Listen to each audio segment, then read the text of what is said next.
We've all heard the advice, change your mindset, change your life. But what does that even mean? Especially when you're a teenager, trying to pass your classes, fit in, and figure out who you even are, all while living inside a brain that's still under construction. Here's a fact that might surprise you. In 2023, 40% of US high school students reported feeling sad or hopeless every single day. That's nearly half of all teens. And while there are many reasons for that, one of the most powerful forces shaping your reality is the way you talk to yourself. So here's what most people won't tell you. Before you can change what you do, you have to change what you say. Not out loud, but to yourself. Because the sentences you repeat every day, they're shaping your entire life. I'm not good enough. I'll never get there. I can't do this. Say them enough times, and your brain starts to believe them. And when your brain believes something, it looks for proof. Because your brain is wired to reinforce the stories you tell it. And I know, because I did it too. For years, I was stuck in a loop of self-doubt. But eventually, I changed the way I spoke to myself. And it changed everything. I went from, I can never do that, to actually doing it. Backpacking through 40 countries, cage diving with great white sharks, camping in the Serengeti, hiking to the top of Machu Picchu, standing in places I once thought I'd only ever see in textbooks, rewriting not just my inner dialogue, but my entire life. And it didn't start with a passport. It started with a sentence. For me, that sentence was planted when I was 13. I was sitting in geography class, doodling in the margins of my notebook, when my teacher clicked to the next slide. Indonesia. Photos filled the screen. Ancient temples, glowing green rice terraces, towering volcanoes. It looked like something out of a dream.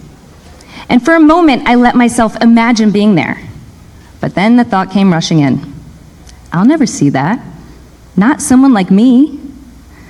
I had never left the country before. I didn't grow up in a family of travelers. And deep down, I already believed the version of myself who said, that's not your life. That one sentence, I can't, quietly rooted itself in my mind. And over time, it grew. All of my inner sentences were shaped through a negative lens. I didn't say, I haven't done that yet. I said, that's not for me. I didn't say, this is hard. I said, I'm not smart enough. I didn't say, I feel left out. I said, no one likes me. And these weren't just passing thoughts. They were full sentences, and they had structure, built with finality, periods at the end, no room for revision. And when you speak to yourself that way long enough, your brain starts mistaking structure for truth. Every challenge became a wall I couldn't climb. And every opportunity, something meant for someone else. Like a lot of teens, I didn't realize I was writing a story of limitation. That the way I structured my sentences was setting the boundaries of my life. But eventually something shifted. It was my senior year of college, and I was in business writing class. Not creative writing, by the way, and not journalism, because I had already told myself I could never make it as a real writer. But after class one day, my professor pulled me aside. And in our conversation, he said, "You're actually the best writer in this class." I was shocked. For years, I had believed I was terrible at writing. Maybe, just maybe, those stories weren't true. So that day, I decided to shift my language. I wanted the stories I told myself to match reality. So I started saying, maybe I can be a writer. I just haven't done it yet. And then I thought about my lifelong dream to travel, the one sparked when I was 13 staring at Indonesia photos. And I said, maybe I can travel abroad. I just haven't done it yet. That little word, yet, it's more powerful than it seems. It tricks your brain into believing that success is possible. Here's why. Your brain forms connections based on the stories you tell it. When you say, I can't, it locks into that belief and searches for proof. But when you say, I can't yet, you activate the prefrontal cortex, the part of your brain responsible for planning and learning. You tap into neuroplasticity, your brain's ability to rewire and form new neural pathways throughout life. Yet literally rewires your brain for growth. It turns obstacles into opportunities. But this isn't just about adding yet to the end of a sentence. It's about reshaping all of your sentences, not letting them end in limitation. Instead of, I'm not smart enough. Say, I am capable and I can figure this out. See, your brain is still developing, especially in your teen years. So changing your self-talk now sets you up to unlock your full potential. Restructuring your sentences literally restructures your brain. And when you change the stories you believe, you open the door to a whole new world of possibility. So let me leave you with this. You are the only person who will be with you your entire life. So the way you speak to yourself matters more than anyone else's words ever could. Your brain listens and it believes you. Every sentence you say becomes a blueprint for who you become. I didn't always believe that, but the moment I started changing the way I spoke to myself, replacing I'm not good enough with I'm just not there yet, my whole world began to shift. I didn't need to change everything around me. I just needed to change the sentences I repeated inside my own head. And this isn't just a cute idea, it's how the brain works.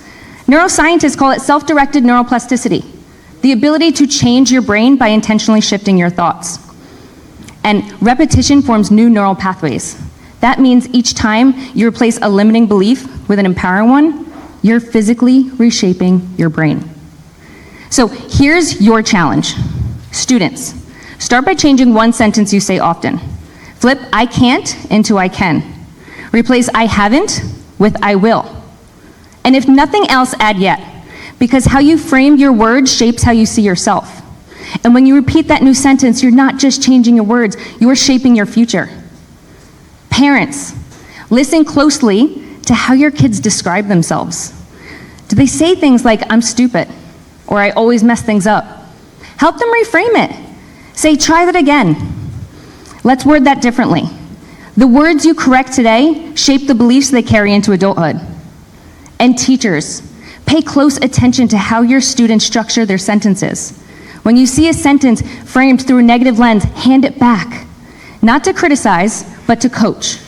Say, try that again. Restructure this from a place of possibility. Because sentence structure isn't just grammar, it's mindset. And when you help your students to restructure their sentences, you help rewire how they see themselves. This isn't just about feeling better, it's about living differently. Because if I hadn't learned to change my self-talk, I would never have lived my dreams. I would never have taken the leap and traveled the world or rewritten the story I once believed about who I was. And it all started with one sentence. Because when you restructure your sentences, you don't just change grammar. You rewire the brain. And that changes everything. Thank you.